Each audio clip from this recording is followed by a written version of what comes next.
pause. Garde à vous!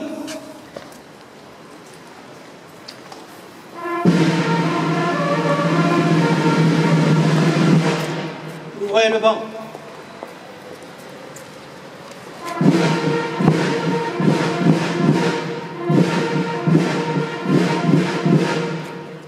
Monsieur le député-maire, Monsieur le ministre, député du 15e, Mesdames, Messieurs les élus, Mesdames, Messieurs,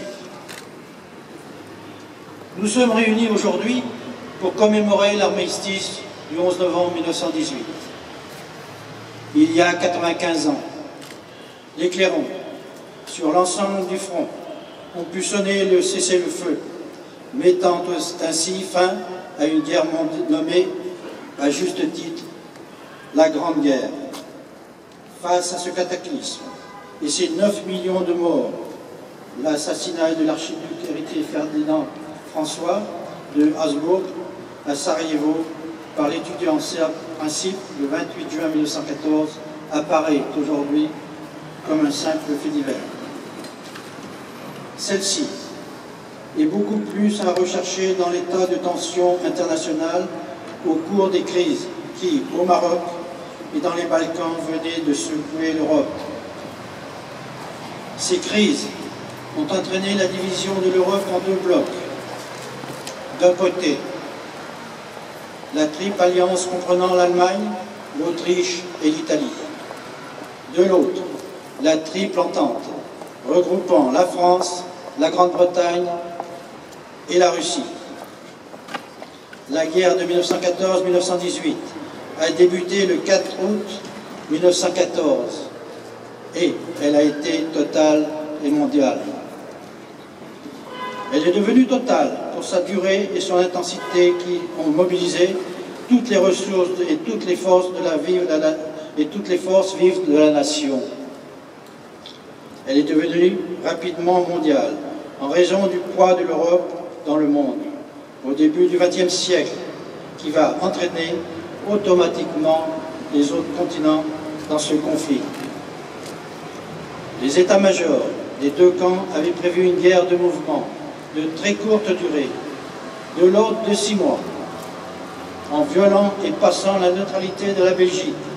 Les armées allemandes bousculent les armées françaises, les obligeant à battre en retraite dans un premier temps. L'armée allemande arrive sur les bords de la Marne le 6 septembre 1914.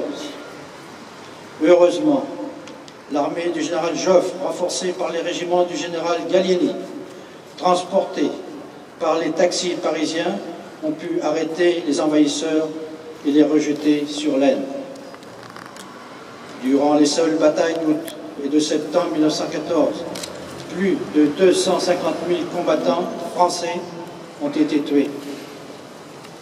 Après la dure bataille de la Marne, la dernière en terrain découvert, la guerre de mouvement se transforme en une guerre d'usure ou guerre de tranchées. En raison de l'efficacité des nouvelles armes, de l'infanterie, fusils à répétition, mitrailleuses à cadence rapide et surtout de la précision, de la cadence de tir de l'artillerie. Les armées, pour se protéger, se sont enterrées dans un réseau de casemats et de tranchées. Ainsi, un front continu s'est établi sur 750 km, allant des Flandres jusqu'à la frontière de la Suisse.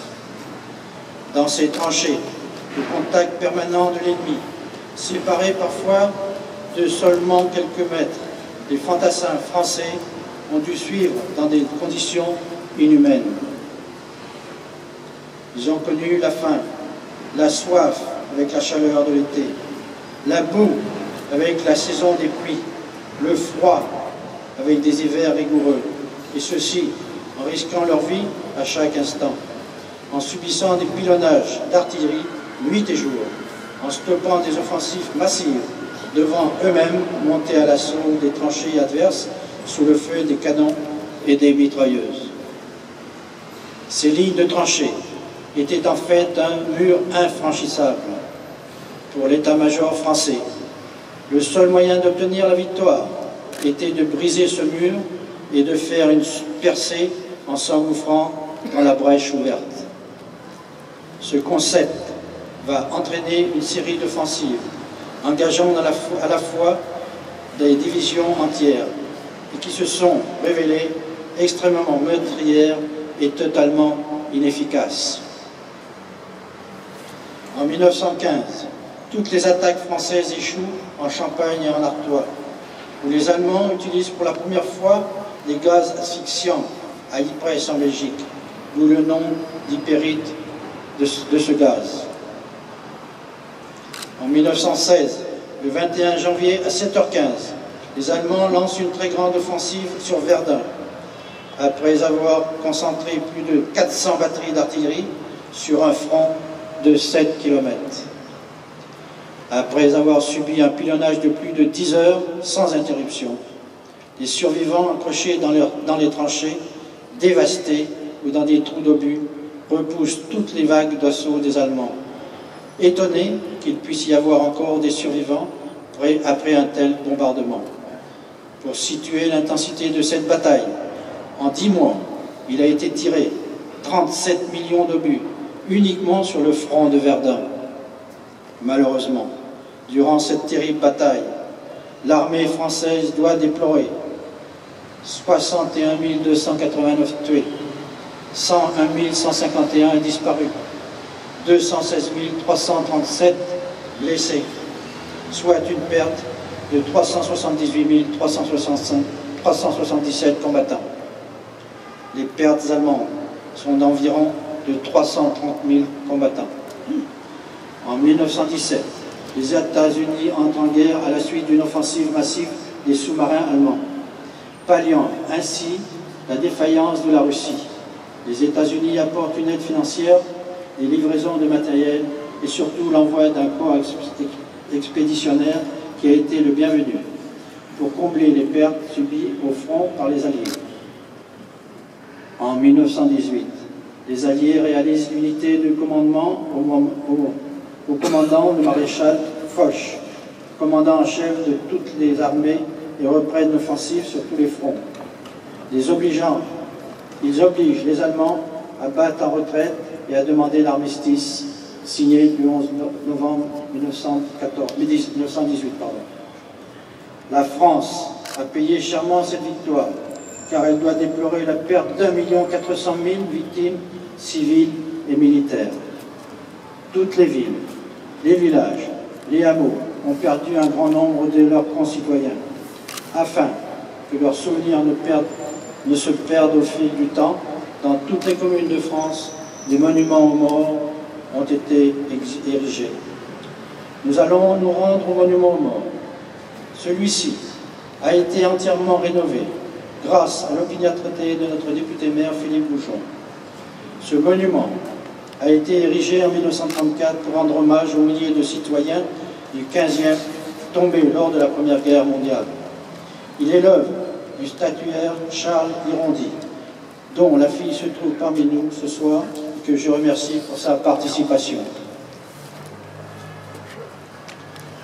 Les travaux engagés ont permis le nettoyage du monument, d'implanter des arbres persistants, de refaire les grilles, de le paver entièrement, de mettre en œuvre un éclairage économe en énergie, reprenant les couleurs de notre drapeau national et d'inscrire la date du conflit AFN et de porter la mention Opération extérieure. Le monument ayant vocation à honorer la mémoire de tous ceux qui sont tombés pour la France. Fermez le banc.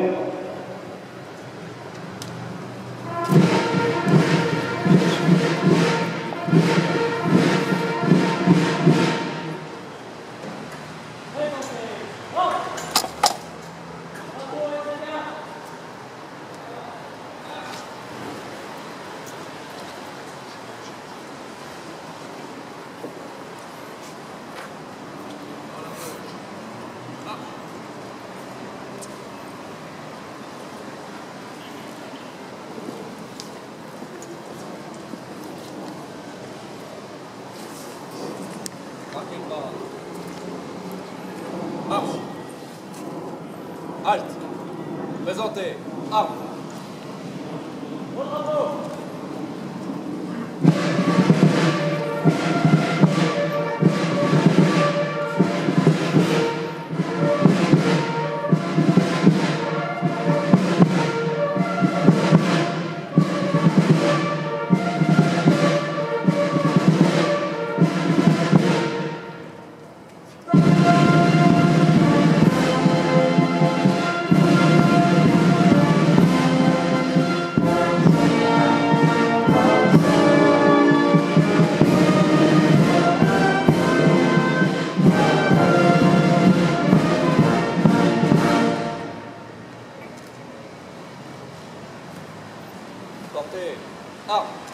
Pour un départ par la droite.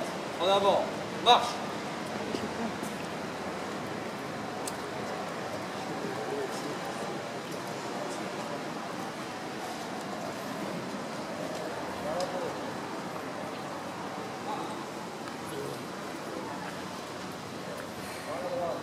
Marche. Marchez pas. Marche. Halte. Présentez. Marche.